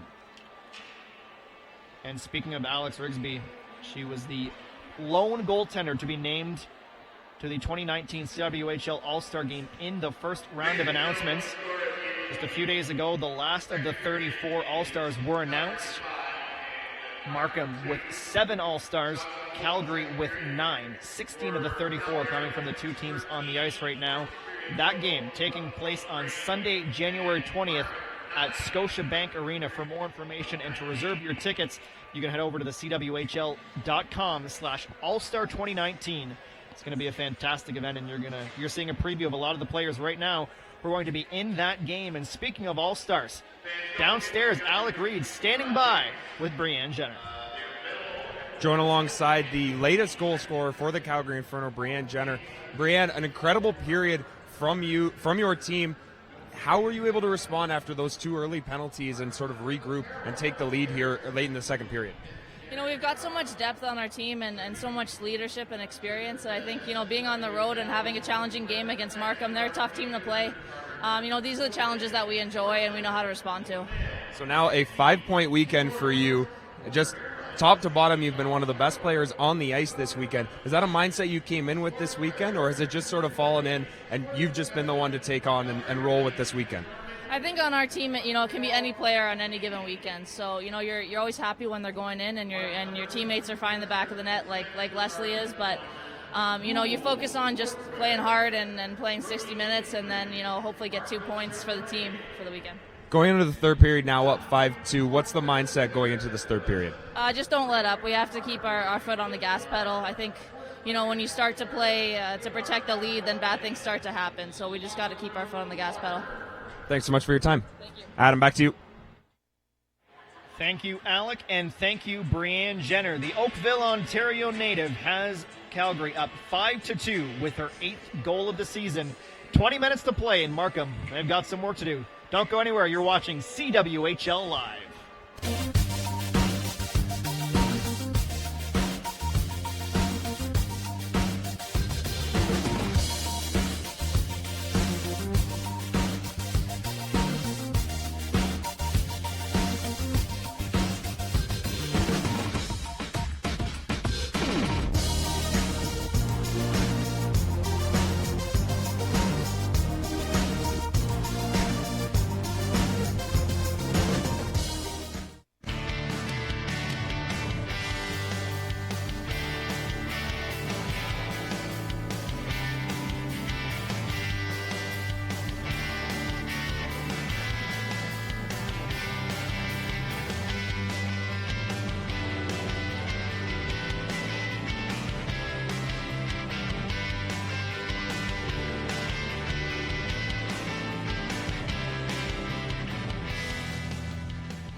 Richer than you think. Scotiabank. Like people, businesses have their journey, their path, sometimes straight, but more often evolving, growing, and adapting. And like people, businesses' needs change, creating the need for knowledge in areas like accounting, consulting, and tax. Areas critical to your continued growth and success, all part of the journey, and all part of what we do together with you. So that when your business has arrived, it's ready to keep going. MNP, wherever business takes you.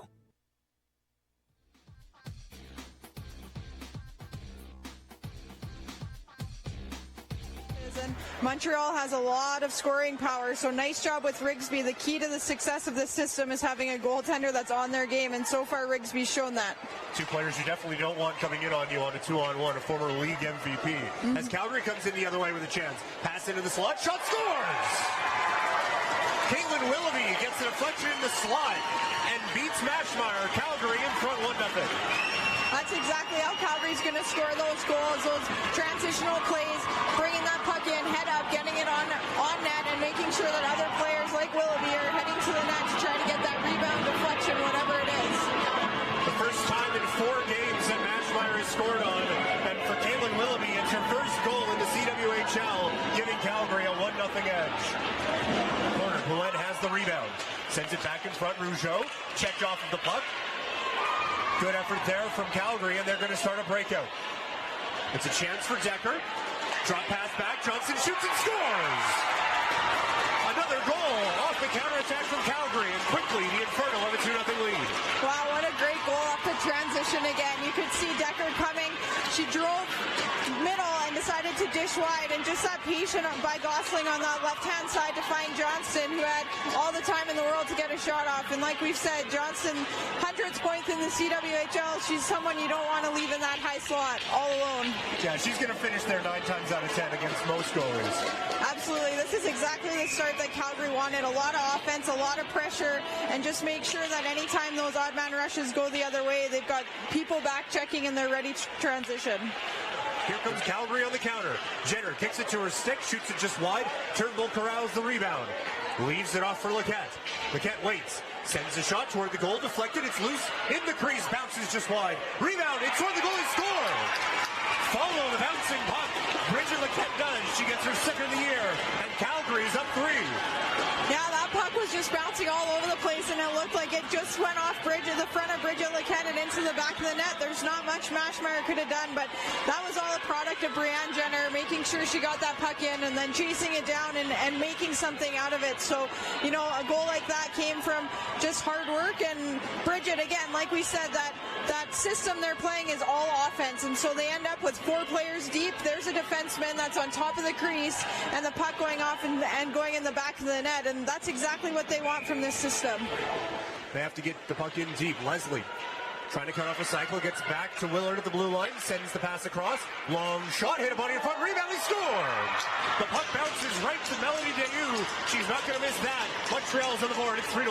Yeah, that was actually quite a skilled play there by Daou. It bounced off that, either it was the post or Rigsby, and Daou actually got that inner skates, kicked it up to her stick, and was able to tuck that in before gliding below the goal line. So, you know, this is what Montreal needed. You could see they were starting to have a little bit more of that puck possession, a little bit more pressure on Calgary in the offensive end, and it resulted in a nice goal there for Daou.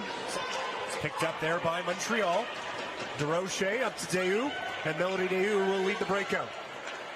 Working her way through, waiting for some reinforcements. Pass the cross, shot, scores! Oh, what a shot! Vitae goes top shelf, and Montreal is pulled within one. It's 3-2. Yeah, what a fantastic play there, Dayu.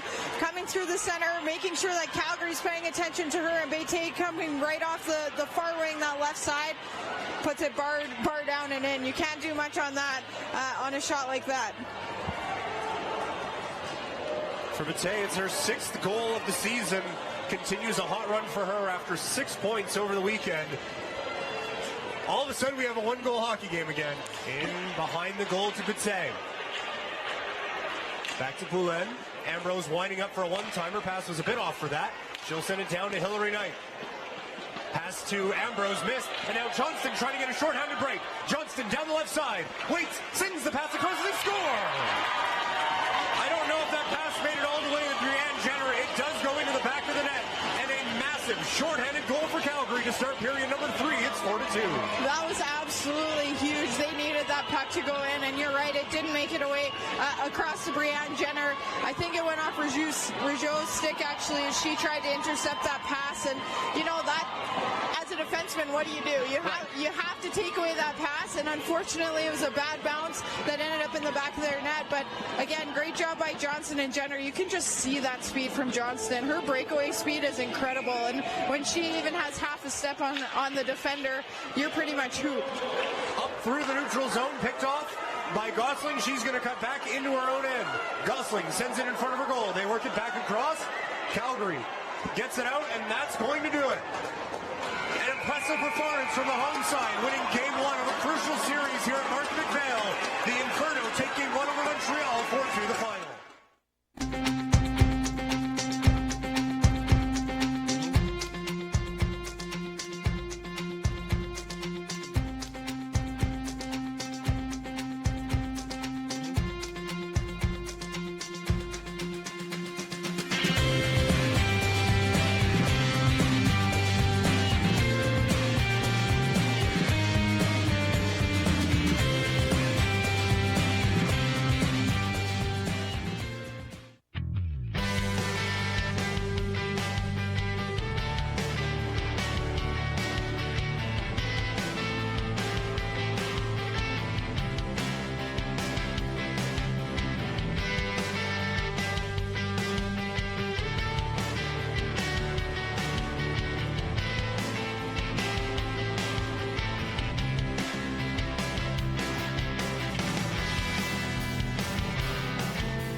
Welcome back to the Thornhill Community Center. CWHL action on full display. Calgary, Markham, Inferno with a 5-2 lead after 40 minutes of play here on CWHL Live. It's Adam Jenkins and Alec Reed here with you in the booth just above center ice.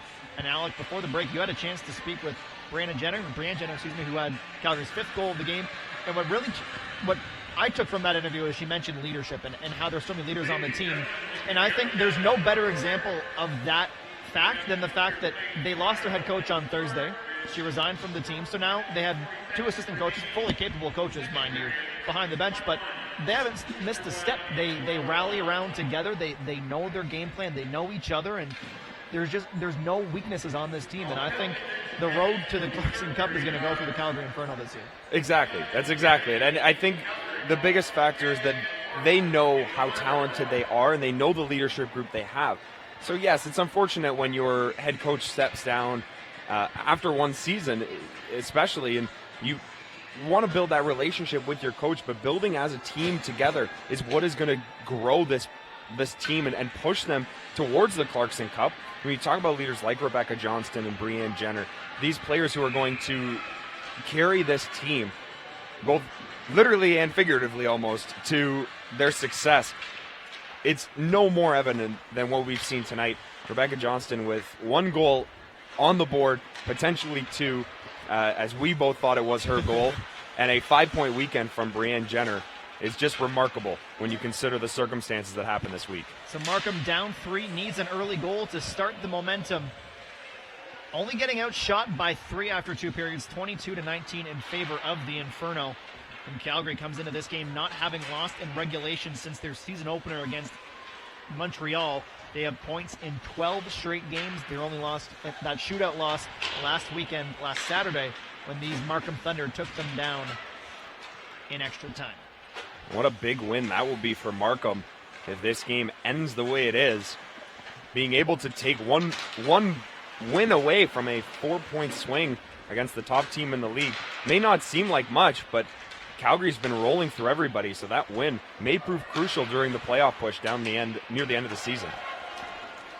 Twet gets the puck and floats one high. 3 Calgary Inferno down low with numbers. Shot from Leslie, shoulder saved by Knox. And that shot blocked by Jess Jones. She's sacrificed the body all night long getting in the shooting lanes. Very strong performance from Jones, who had the opening goal of the game yesterday. Elsewhere around the CWHL, just one other game in action right now. It's the Worcester Blades and Toronto Furies as Worcester continues to search for their first win of the season. And with 7 minutes remaining in the second, they are tied at 1. Morgan Turner, the goal for the Blades, and Julie Allen for Toronto. And thank you for pointing that out, Alec. Important to note, I didn't catch it on the way in, but it's actually Erica Howe in net now for the Markham Thunder. We saw Liz Knox potentially pick up a bit of an injury earlier in the second period. It could also be just a tough night with the 5 goals in 2 periods, but it is Howe, as you point out, now in the cage for the Markham Thunder. Yeah, you hope that it is just a performance-related thing and just trying not to, hurt Liz Knox's confidence too much, because if it is an injury, it's definitely not going to be a good sign. Liz Knox has been great playing in these back-to-back games, playing that second game a lot of the time, and she's just been tremendous at holding the fort and not really missing a beat. For the Thunder this season, 2.76 goals against average in the 4 games that she's played. So you definitely hope that she's okay and that by next weekend she'll be back and good to go, because an extended period of time without your second goaltender is something you don't want to see. Speaking of something you don't want to see, if you're a Markham fan, you don't want to see your team heading to the penalty box when you're down by 3 goals. And we should note that we can see Liz Knox from our vantage point sitting on the bench, still in full gear, ready to go if called upon. You take a look here. Just a Rebecca Johnson trying to slip through, and Daniela Matucci just swiping at the puck, catches the skates. Such a common play that you see when you miss the puck. Just a simple tripping call, and Calgary gets to work on the power play, trying to add to a 5-2 lead. As you saw there, as Ella Matucci sits in the box, she's flanked by the 2 penalty box attendants tonight from the Clarington Minor Hockey Association. Casey Bellamy quarterbacking this Inferno power play. You have to think at this point another Calgary goal would be a calamity for the Markham Thunder. Shot from the point, Casey Bellamy gets that one through traffic. Howe had to be sharp. Backhand pass ahead for Decker. Decker cutting in, shot deflected by Fortino and goes behind the net. Back to the point for Johnston. She slides it to Bellamy. The captain gets it right back. Her snapshot deflected in front. That was Zoe Hickle getting a stick on it. But Howe keeps it out, and the Thunder clear. Erica Howe played remarkable last night. The 3-1 story doesn't really tell the story of how well she played. Faced 36 shots. Gave up 3 goals, and all 3 were well earned as the Inferno had to fight for every goal that they had. So 36 shots last night. Now she's got to be called upon to play the third period here and hold the fort. Flurry of chances in front from the Inferno. Really doing well on this power play. 30 seconds to go on the man advantage. Jenner plays it back along the boards. Hovey now. Calgary continuing to show off their cycling abilities as Laquette goes D to D. Hallie Krasaniak back to Laquette. Laquette to the top of the circles in the middle. Jenner. Loose puck in front. Markham gets it to the side of the ice, but trying to clear desperately as Gina Rapace gives chase. 5 seconds to go in the minor to Matucci. She gets set to step back on the ice as Laquette gets it back. Works to the right-hand side. Puts a shot off the iron. Back to 5-on-5 hockey as LaRock goes over to meet the puck and gets it around the boards to King. King backhands it out and goes off for a change as Laquette skates by and avoids a collision with the lineswoman. Laura Stacey settles that puck down and skates in. Off the boards to herself, gets by Krasaniak and gets hauled down. No penalty on the play. The referee was right in front of Stacey, so I'm going to have to concede benefit of the doubt to the official with a better look there as Stacey gets back and makes a nice play on defense to disrupt the shot.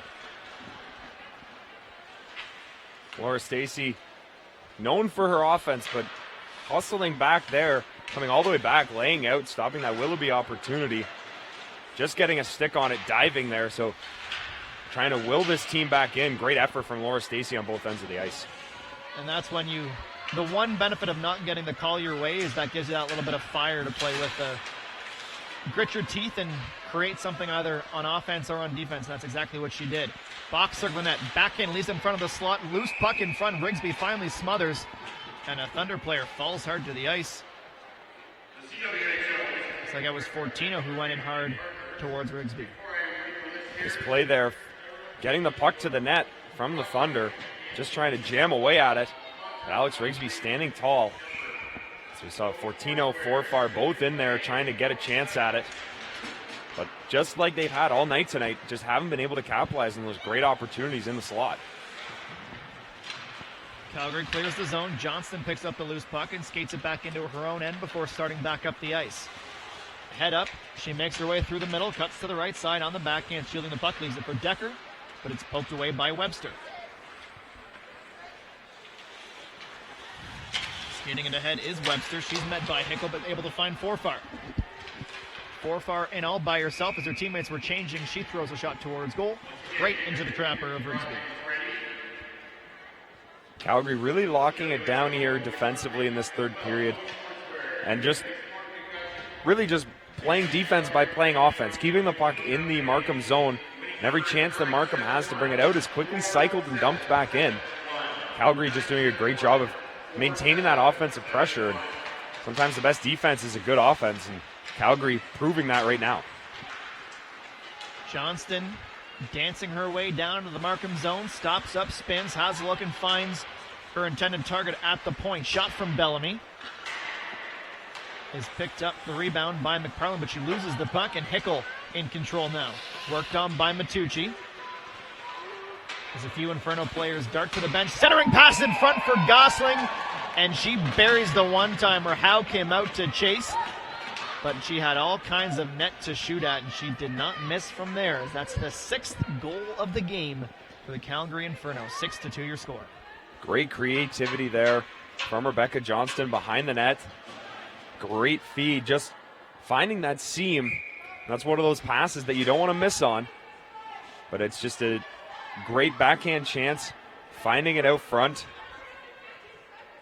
As the referee is a little bit of confusion there. You could hear, I don't know if you could hear it on the mics, but the Inferno not happy that the referee was trying to quickly get them on and change. Calgary wanted to celebrate their goal. Rarely do you see any issues with a face-off after a goal. Obviously, the home team has the last line change, but I don't know. There's pace of play, and there's a little bit of little overkill, in my opinion, but I digress. Especially on such a good goal and such a creative goal set up by the Inferno. You know, they want to celebrate. You want to share in that excitement with your teammates, and you're hoping that nothing comes of it after that and that the officials let them play. But great, dagger for the Inferno, grabbing that 6th goal. We talk about playing offense effectively as your defense, and Calgary again just proving that. Not taking the foot off the gas. That's just Gosling's 2nd goal of the season. The former Western Mustang, she won the national championships back when it was still CIS in 2015. Also represented Canada at the Universiade, which is the university equivalent of the Olympic Games in both 15 and 17. He was the captain of that 2017 roster. One of a few U Sports products on the ice right now as U Sports hockey continues to grow. Ailish Forfar, another one of them. Kelly Gribbins, Guelph Griffin. Ben Lahovey played for the Manitoba Bisons. Obviously, the NCAA continues to be the #1 track for women's hockey players right now in North America, but U Sports staking their claim as well. Speaking of Hovey, she has the puck right now, but she'll casually skate it back out of the zone. Liz Knox, another example. 5 years at Wilfrid Laurier University. An unbelievable stat. Her goals against average was less than 1 in 5 seasons at Wilfrid Laurier University. One of the best goaltenders to ever come through U Sports. Had a rough game today, but no doubt has been a mainstay with this Thunder franchise. Knox also spending some time in Australia after graduation. She played for the Melbourne Ice for a season in 13 and 14. You talk about the opportunity to travel to China, the CWHL. Playing in Australia has got to be a pretty cool hockey experience as well. Matucci into the corner. She collides with Hickel. Both players fall to the ice and bounce right back up. Puck sent back around the boards behind the net. Johnson gets to the puck first. Picked up by the captain, Larocque. Lead pass ahead. That was intended for Taylor Woods, but just a little bit off target. That one will go all the way down the ice for icing. How hard, Adam, do you think it is to maintain ice in Australia? Can't be cheap. Because it's hard in Florida and in Arizona when you see these franchises. And I've heard Austin Matthews talk about playing hockey in Arizona. How hot must it be in Melbourne, Australia?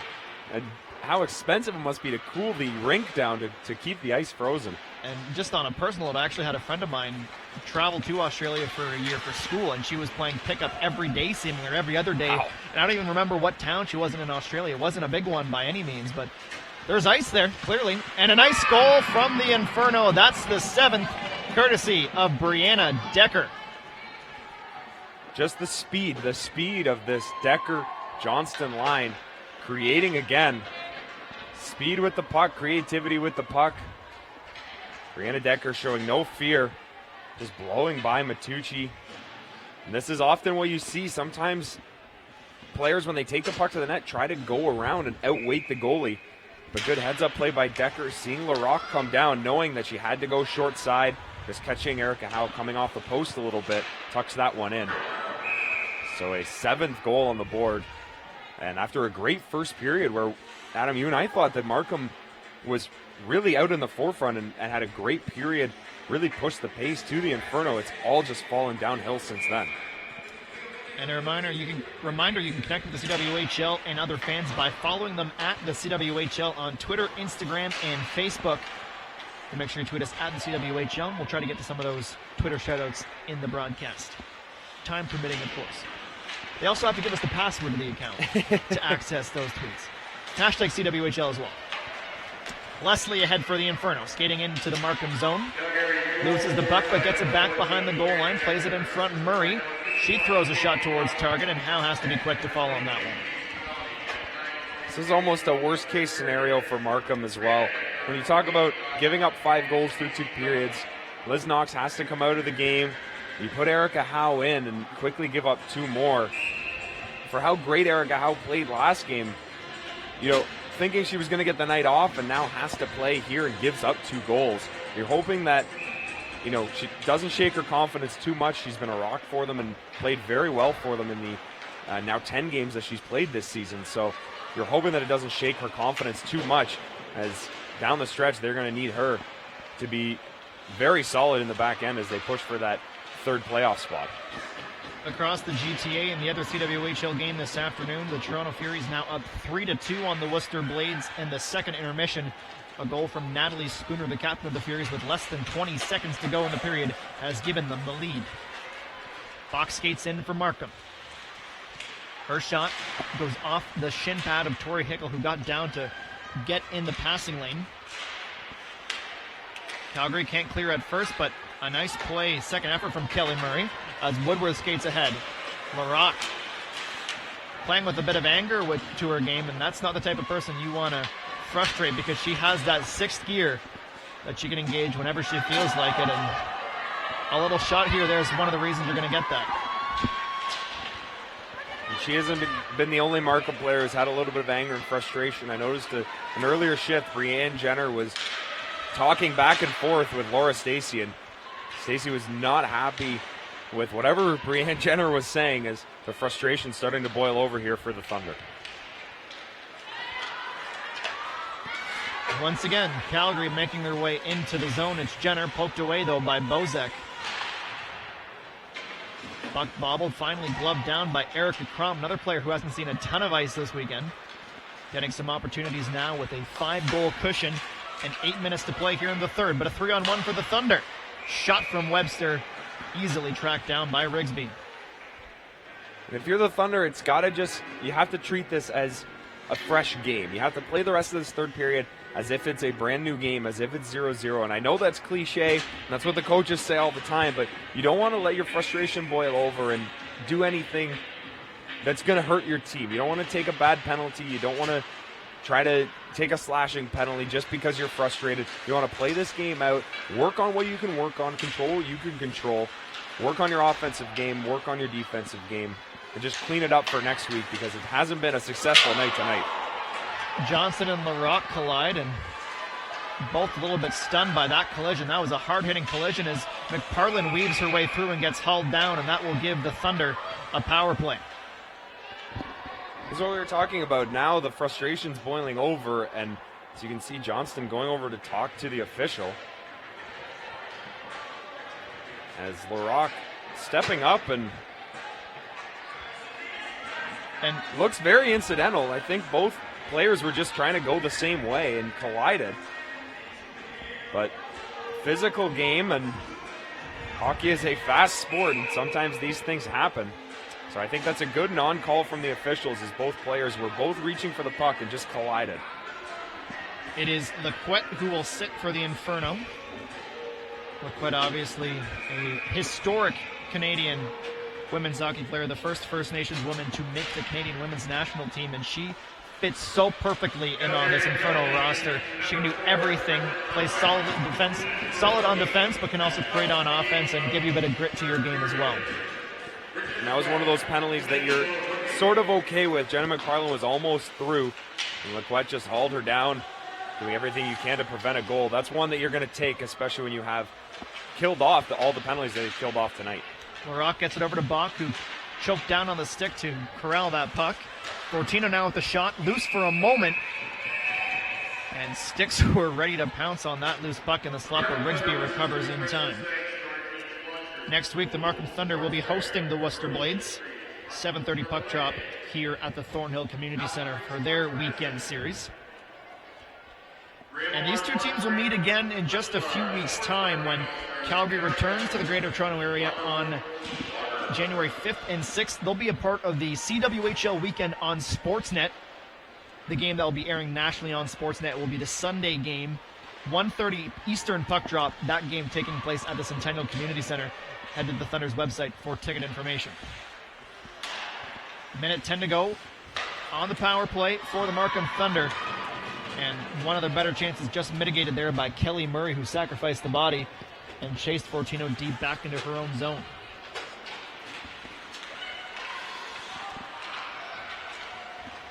Jenner with a nice backhand pass ahead for Hovey. She spins around, just trying to take some time off this penalty kill that she is currently staffing. McParlin goes off the boards to herself, and she heads up the ice with Rattray. McParlin, Rattray, and Webster on offense. Bozak and Jones at the point, and they turn it over, and here comes Jenner. Jenner just puts her head down and creates this speed out of nowhere. Nearly got through the defenders there. Webster takes the pass. Loose puck picked up by Jones. Her shot once again into the logo of Alex Rigsby. Adam, you mentioned the CWHL weekend on Sportsnet. You could not ask for two better games to be showcased. Talk about the star power. You talk about Olympians. Having Toronto and Montreal on Saturday. These two teams, Calgary and Markham, going to play on Sunday. When you talk about the likes of Laura Stacey, you talk about Natalie Spooner, Marie-Philippe Poulin, you have Brianne Jenner. It's just going to be a great weekend of hockey. Two great games. And now, this late in the season, two very important games. So it's going to be a very high-intensity weekend. Definitely not one you're going to want to miss. Especially for the Toronto Furies, who are trying to climb into that fourth and final playoff spot. Currently held down by the Vancouver Rays as the Inferno penalty expires. Great opportunity to showcase this fantastic league to the rest of the country. Getting it on television sets in Sportsnet Now, Sportsnet app. If you have Sportsnet, you'll be able to watch the game in just a couple weeks' time. Sportsnet also covering the All-Star game coming up in January, as we mentioned earlier. That one taking place at Scotiabank Arena in just a few weeks' time. Sunday, January 20th is the date, as well as the Clarkson Cup Final, which I believe is back at Coca-Cola Coliseum this season, formerly Ricoh Coliseum. Perfect venue for CWHL hockey. It was packed last year. Fantastic venue. Having the All-Star game back is amazing as well. Taking last year off because of the Olympics. It's such a great showcase. People tune in. The place is packed. And it's just the perfect outlet to show some personality. Everyone can have some fun. The players can be a little bit more relaxed and just enjoy themselves and reward themselves for such a successful season and how well all these stars have played. Once again, players converge in the corner. 4:44 to play in the third. Inferno in control, up 7-2 as Willoughby crashes it in on the backhand, and Howe easily covers up on that one. And a reminder, it is Grindstone Award Foundation Day here at the Thornhill Community Center. I want to thank Dominique DeRocco once again for joining me in the first intermission to chat a little bit more about Grindstone Award Foundation and the incredible things they're trying to do. And a reminder, if you want to learn more, follow along, or even donate, you can find all that information at Grindstone Award on Twitter and grindstoneaward.com. Rattray plays it into the corner. From our angle, it looked like it might have hit off the skate of the lineswoman, and that stopped that rush in its tracks as Rattray tries to glove it down and is able to do so. Nice reach behind her back with the stick to pick up that loose puck. The Inferno come towards the boards to try and meet that puck. Fortino's shot was well wide of the cage, but she gets it right back. Head coach Jim Jackson taking advantage of the fact that this game is 7-2, trying out some new line combinations. You see Rattray with McParlin and Richards. Usually Laura Stacey is in that role, so switching it up, putting Rattray on that line, trying to change the momentum here and try something new.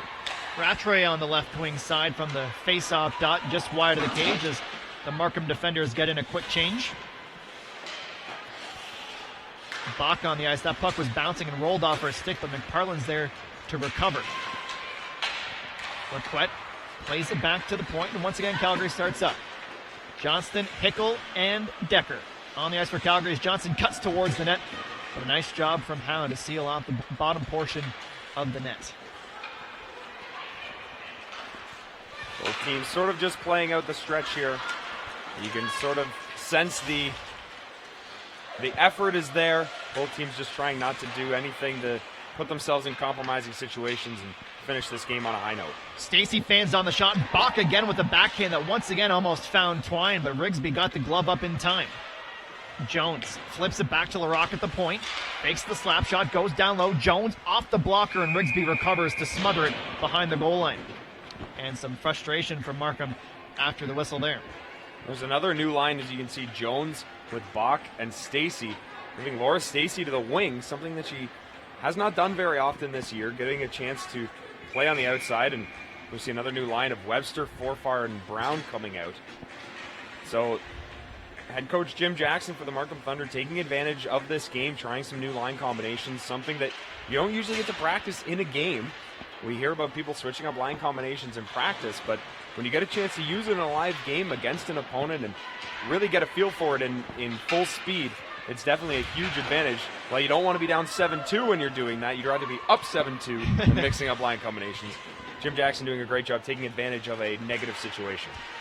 Absolutely agree with you. And the coaching staff for this Markham Thunder team, a exceptional pedigree. Sherry Piper as well, Thunder alumna in her own right, played for Brampton for 3 seasons, also with Calgary and what was then the Western Women's Hockey League and Mississauga in the CWHL. She's a 3-time gold medalist in 02 in Salt Lake, Turin, and Vancouver. She's also a top 10 Patty Kazmaier Award finalist in 2005. And ironically, when Markham went to Calgary last weekend and they got that shootout win, as Jenner cuts the net, her shot is saved by Howe. When Markham went down to Calgary and they won that game, it was their first win in 17 games in Calgary. The last time that it happened, it was October 20th, 2012, when Markham was Brampton and Calgary was Team Alberta. Trevor Down on Twitter, at TrevorDown6, doing the work, digging up that stat, and just some crazy connections to that game dating back to now. As I mentioned, Sherry Piper, she had 2 goals in that game. The current commissioner of the CWHL, Jana Hefford, had an assist on Piper's first goal. Jocelyn LaRocque, then playing for Alberta, had 2 penalties. And the GM of the Markham Thunder right now, Chelsea Purcell, was playing for Alberta. And I was bugging her yesterday. She took a penalty with 19 seconds left in the third. A slashing penalty, no less, when her team was up 8-2. I have to go back and watch that one, but a slashing penalty with 19 seconds left seems like a frustration penalty. Although they were winning, so it might have been a retaliation penalty. You never know. But yes, dig through the CWHL live archives to try and track that one down. Just over a minute to play here from the Thornhill Community Center as King and Gribbins are on a 2-on-1. King tried to find Gribbins. She scored last weekend in Calgary. As cutting to the net is Jamie Lee Rattray. Blocking that clearance attempt. McFarland trying to kick it out as well, but here comes Hickel. Hickel's shot takes a deflection. Alone in the slot, and you have 3 Inferno defenders sitting back as Rattray skates into the zone with speed. Jamie Lee Rattray loses the puck. Chasing it was Fortino. She falls to the ice, but coming in support, I should say, is Richards. Puck in the corner, looking for Fortino in front. A nice pass from McFarland, but it's picked off by Hickel. 20 seconds now as Calgary skates into the zone. Bouncing puck at the faceoff dot is Gosling, potentially looking for her second of the night. Richards now in the corner. Time ticks down. Fortino flips it down. Should be icing, but with time expiring, you're just going to let that one slide as a tough afternoon for the Markham Thunder comes to a conclusion. But you got to credit the winning team. 7 goals on what is a very good goaltending staff here for the Calgary Inferno. They continue to dominate the CWHL. Just a fantastic effort responding after a first period where it looked like Markham could potentially run away with this game, answering every single opportunity, answering every goal in that first period, and then throughout the second and third, this was all Inferno after those first 2 good power plays in the second period. It just seemed like Calgary, everything was going to go Calgary's way. They had the momentum. They carried that. Alex Rigsby shutting down those opportunities that the Markham Thunder had early in the second period.